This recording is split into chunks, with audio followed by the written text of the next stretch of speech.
আনন্দ সংবাদ, সুস্থতার সংবাদ। আপনার কাছে অশোকনগরের 1/3 মোড়ে বোস অর্থোপেডিক্স।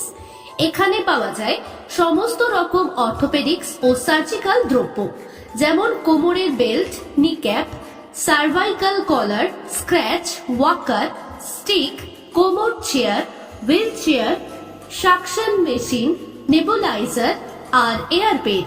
ঠিকানা ভুলবেন না, বোস অর্থোপেডিক্স, আপনার বাড়ির পাশে। এখানে BIPAP ও অক্সিজেন কনসেন্ট্রেটর ভাড়াতেও পাওয়া যায়। এছাড়াও অভিজ্ঞ ফিজিওথেরাপিস্ট দ্বারা ফিজিওথেরাপি ও ECG করা হয়। বিশ্বাসযোগ্য সেবা, সঠিক দাম, বোস অর্থোপেডিক্সে। এছাড়াও বাড়ি গিয়ে প্রেশার, ইনস্ট্যান্ট সুগার, ECG করে দেওয়া হয়। ঠিকানা 1/3 মোড়, কিশোর সংঘ ক্লাবের ঠিক পাশে অবস্থিত। আমাদের সাথে যোগাযোগের নাম্বার 7547937237।